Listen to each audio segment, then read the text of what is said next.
I gotta tell you the truth here. Posting on social media, it's not really gonna grow your blog. At least, not in the way that you think. In a recent video, I showed you how you could take your entire blog, download it, upload it into ChatGPT, and use a project in ChatGPT to generate essentially unlimited social media posts from the content you've already created. It's brilliant, but I got this question from one of you, which was, what's the goal of posting on social media? And that's where this video comes in. Because the goal of posting on social media, I'll tell you a few things that it isn't. Number one, it's not a play to try to make a bunch of ad revenue on the social media platforms.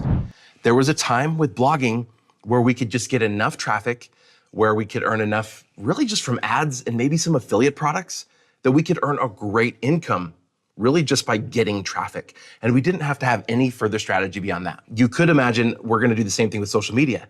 We're just gonna collect the ad revenue, right?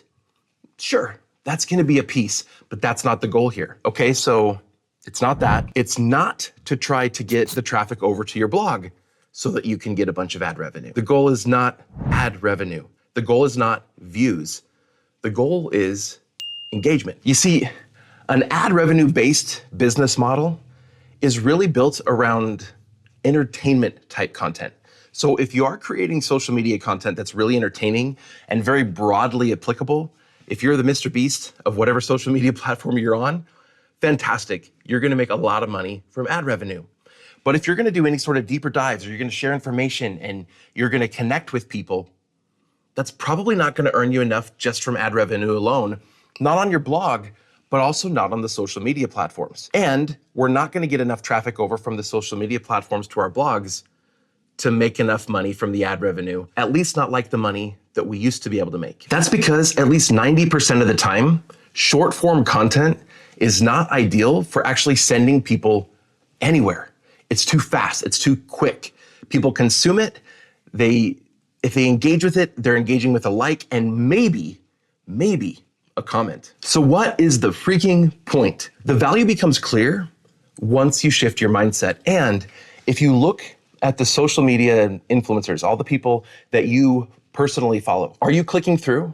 Like almost ever? Are you going to their website and reading a blog post? No. Now, if you have a resource that goes with the piece of content that makes a lot of sense, of course, link to it. Mention it in your video, mention it in the social media post, of course. But that is not the main goal. So what is the point of social media posting? That's what we're getting to. But let me give you another example, and I think that's gonna make it really clear to you. For years, there is a creator, or really a family of creators, that I have seen on my social media over and over again. It's the Holderness family. Their family, Penn Holderness is a dad like I am. He's a little older than me, so he's kind of just been through the stuff I'm going through just a little bit before me. And yes, they make like helpful informational content, but most of the content that I've consumed and that my family has consumed are these music videos that he makes. He like makes parodies of popular songs, and sometimes he writes his own songs, and they're about things that totally relate to me as a dad and relate to my kids as kids. And they're hilarious. And they've done a ton about ADHD. He's got ADHD. It's something their family deals with. His wife's very much an introvert. I'm an introvert. And so like the content that they make, it kind of takes the stuff that we deal with like on a day-to-day, and it makes it funny. It makes it something we can laugh about. And then they drive a lot of awareness to ADHD and how it's misunderstood and how your brain works and all this stuff. It's really, really cool. For years, I consumed their content because it was entertaining to me, it was fun, and it resonated with me. But I didn't just like watch them on YouTube, get a notification every time a new video came out because I was a subscriber that rang the bell. What happened was their videos started coming across my Facebook feed and sometimes on YouTube. I mostly saw them on Facebook for a long time. Then we started watching them on YouTube. We'd even put up the music videos on the TV on YouTube. And this has been over the course of quite a bit of time. But because of their posting across multiple platforms, I was able to find them first, not on their primary platform. I found them on Facebook, consumed more of their content on YouTube, saw that they have a book about ADHD, and ended up buying the book. And then later, because I didn't get around to actually reading the book, I then got it on Audible. So I bought the book twice. And then I listened to the book and it was really, really good. I've done the same thing with other creators. I see them across one platform. There's a woman that I see show up on my Facebook feed all the time that talks about kind of relationship related stuff. And without even knowing it, I ended up getting like a top follower badge, one of the top follower badges on Facebook, because I've engaged with, I've liked, I've maybe commented on a couple videos, but I've done that enough, I've engaged enough that I don't even think I clicked follow, but I became a top follower. Maybe I followed at some point. And then I found like, oh, her primary platform is actually YouTube. I see her on YouTube sometimes, but mostly on Facebook. Do you see what we're getting at? The goal here isn't necessarily that we're going to get them all funneled over to our website. Yes, ideally at some point, we'll give them a strong enough reason to click over there and maybe with a lead magnet, get them to sign up for our email list and get them really into our system. But a lot of people are never gonna do that either. So what are we doing? We're treating each of these social media platforms and those followers there as kind of also mini email lists. We're engaging with those people. These are touch points. These are opportunities for not only people to find us, but for people to engage with us regularly. And the cool thing is most of the content that you create for one social media platform, you can just cross-post on all of the others. And as you build this relationship with your audience, wherever they are, as soon as you have a product that makes sense for them and you launch it, you're going to announce it to your email list and you're going to announce it on all your socials. You could post about it on your blog and almost nobody's going to read it. But because you're going to post across your socials, you're going to send out an email to the people that have subscribed to your email list because they read your blog, because they came over from these other social media posts. Yes, we are going to send some traffic over to the website, but the goal isn't to get back to 100,000 or 200,000 page views a month and be able to make our ad and affiliate revenue. That's not the goal. I've been saying for over 2 years now, you need to shift your mindset. If you see yourself as a blogger, it's time to change. You're not a blogger. You're a small business owner. You need to think about what value am I providing to my audience? If the value is just information, maybe you're still making some money at that. But in the age of AI, we've been in the information age for a long time now. Information is becoming easier and easier to access. And in the age of AI, nobody's going to pay for information. It's not going to be long before almost nobody is paying for just information. You need to give them an experience. You need to give them a product. You need to give them a tool, something that solves a problem for them or that maybe just entertains them, but in some way it has value to them. It solves a problem, it saves them time, makes them money, or saves them money.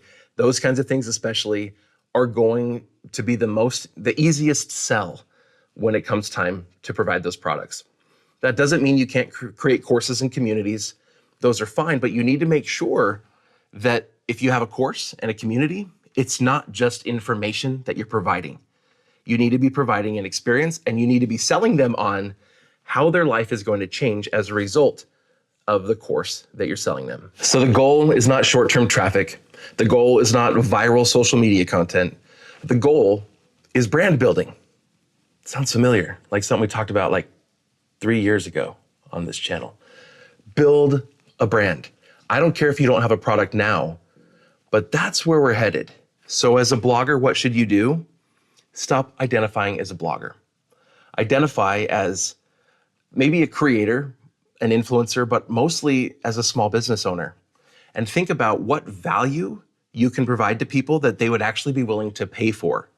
And in a future video, we're going to talk about products. So you don't have to be worried right now about, well, I don't have a product idea. You know what? I had this conversation just recently where I was like, I've wanted to get into physical products. I don't know what to make. And a little bit later, it was actually Jim. We were talking and he got back to me and he was just like, well, here's a couple. And because he's been doing this now he's been doing physical products in his business. And because his mind is there, he had ideas. He had ideas quickly. And it just opened up my mind to a whole slew of possible things that I could create for my other channel. that I could sell as physical products. All it's gonna take is for something to trigger that thought for you, and it's gonna be easy for you to come up with products. We'll talk more about products in our next video, so make sure you watch that as soon as it comes out. But in the meantime, I want you to think about your social media strategy. We talked about how to create lots of social media posts. We've talked about a lot of things in this series that we've been doing on the channel, and I'll link to that here at the end of this video. But just know, as you create these social media posts from your blog content, it's gonna make it easy to do, but you wanna create the kind of posts that are gonna be the easiest for people to engage with, for people to remember, for your brand to become recognizable, to the point where, like some of the creators that I follow without even necessarily clicking the follow button, whenever I am scrolling and I see one of their reels or one of their shorts pop up, I stop because I recognize the person and I know the content is content that I want to consume. Become that for your people, and you're going to start getting a lot of engagement, a lot of brand awareness, and it's not going to take thousands and thousands and thousands of followers. It doesn't take a very big audience before you can make a tremendous income from a product, because we're not depending on hundreds of thousands of views to be able to make enough ad revenue to get by.